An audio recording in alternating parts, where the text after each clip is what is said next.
another week of TinChattin, and we're in studio this week for this week's edition. With me is none other than Mike Moss. Mike, how are you doing? So far, so good, Maggie. It's an interesting week.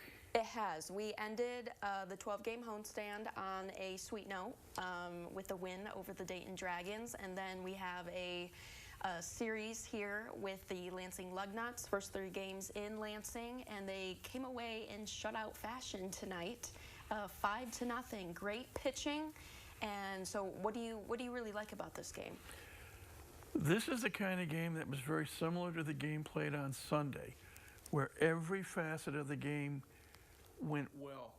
Pitching, defense, hitting, and obviously that's the secret for success.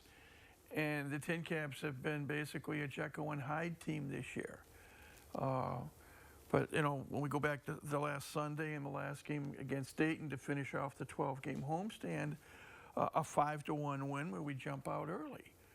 And scored a run in the first, 3 in the second, had everything under control, turned a couple of double plays defensively, got some solid pitching. Braden Nett, who has been coming back from injury. 4 perfect innings. Not only no runs, no hits, no walks, 4 strikeouts through 41 pitches, 31 for strikes. And that's from your starter, and the bullpen rather came through. And then in the game in Lansing, and I think we can say it's Wednesday night, we're getting this together for any number of reasons. Again, Emmanuel Pinales went 6 scoreless innings. It's beautiful. And we got a couple of home runs in the 5th inning from Anthony Villar, who had 4 hits on the night. And Jay Bashir's hit his 2nd home run of the year. Had some good outfield play, making some good catches in the outfield. When you put it together, and especially when you jump out in front, I know that's what every team likes to do, hopes to do. Right. But when a team gets out in front, then everyone seems to exhale and relax, and things seem to come easier. When you fall behind early, we're scrambling. You're pressure. You put added pressure on yourself. Now, you go up there, and I experience this on a golf course too sometimes if you don't get off to a good start. What do you got to do? You got to do something extraordinary. No. What this team has to remember, and we briefly touched on this last week, it is a team. It is not one person or 2 people. There are 9 players on the field at one time. Everyone has to work together. The bullpen, you know, in the Midwest League now, you've got pitching staffs that are primarily either 16 or 17 people on the pitching staff. So the pitchers have to work together. They have to have a unified source of strength. They have to say, hey, all of us, we're in unison. We're going to do whatever it takes. And again, in this game, and the 2 games, the Sunday game against Dayton, the Wednesday game against Lansing, you get out to an early lead. The pitching is good. The defense doesn't make the mental mistakes. Right. Now, when they first game in Lansing on Tuesday night, there were mistakes made. And team ended up giving up some late runs in the 7th and 8th inning and lost 7-1.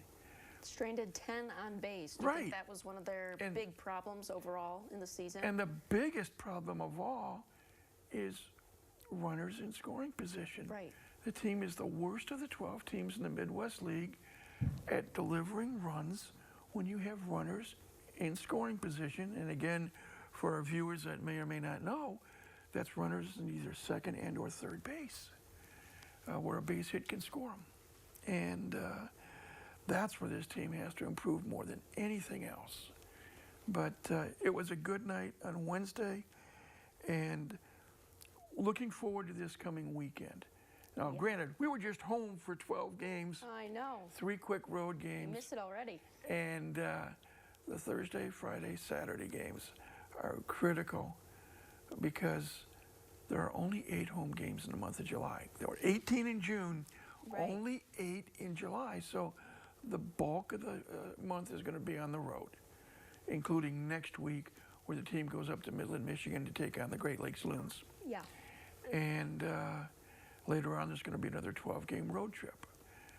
So the team has got to hunker down and take advantage of what I call the 10th man, the fans. When our viewers are going to see this, it's already after the 4th of July. 4th of July is always best turnout of the season. It seems like the entire city comes out. I know. Now, granted, the city of Fort Wayne produces some fireworks. Yes. And people love that. But you have the biggest crowd of the year. You have the most excitement, the most energy. If the Tin Caps could bottle that excitement and energy, there's nobody in the league that can beat them. Mm-hmm. But they have to learn to rely on what they see and what they hear on nights where things aren't going quite so well.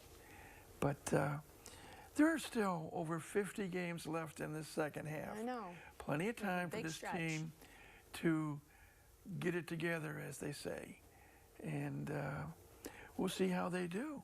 But, you know, there have been a couple of good games since we talked last. Yeah, not too bad. No complaints. You got to just, the elevator effect I think we talked about last week. Yeah. So we're going up right now. Speaking of just players on the team, 18-year-old, he just turned 18, we were just chatting about in June.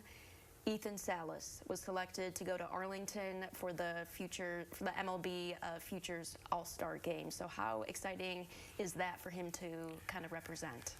In a way, this season, this last year has been a whirlwind tour for Ethan. Signed as an international draft choice at the age of 16. Crazy. Using that little loophole. And if you're a real American, I shouldn't say real American, but a normal type American growing up, born in and so forth, you can't sign until you're 17. Mm-hmm. But he was able, because he spent some time in Mexico, to sign at 16.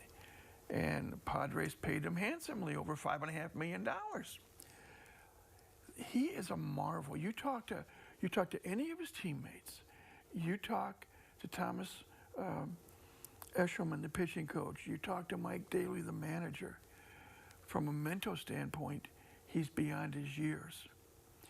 On Wednesday night, he stole his 7th base of the year in 8 tries.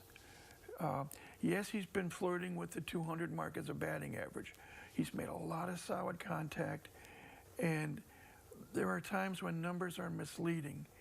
He's a better hitter than the numbers show. He hits the ball hard more often than not.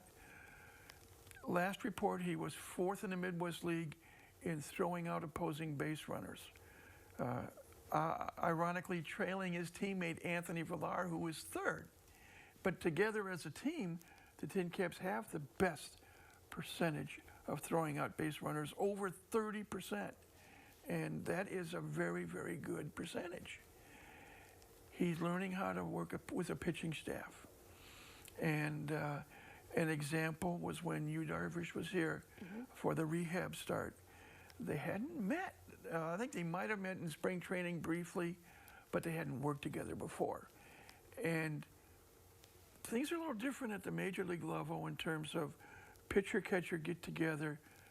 There's a lot of studying that is done, not just by catchers, but all the players. In today's baseball, videotape is more important than ever, not only of yourselves, but of your opponents. And watching them two work, even though Darvish had a tough 2nd inning, or I should say 3rd inning, just working with someone of that stature is going to help him tremendously. Boost his confidence. And again, and the birth certificate says 18.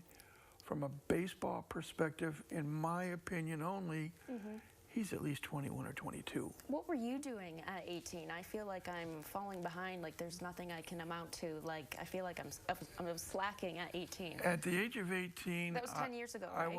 I wish. Yeah. I was a freshman at Ferris State University, and I was on the golf team, and I had played 3 years of high school golf. Golf was my passion, which still is. And but that was many, many moons ago. Yeah. And to have Ethan Salas play the game he loves and be successful at it.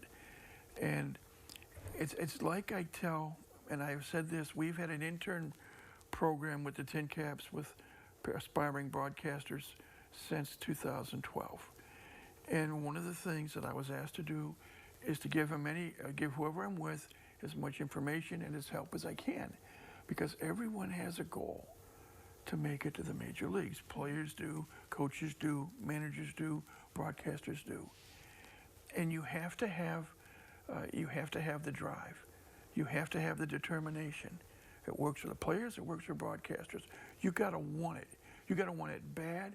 You gotta want it more than anybody else does. Well, thank you, Mike, so much for coming into the studio and joining me.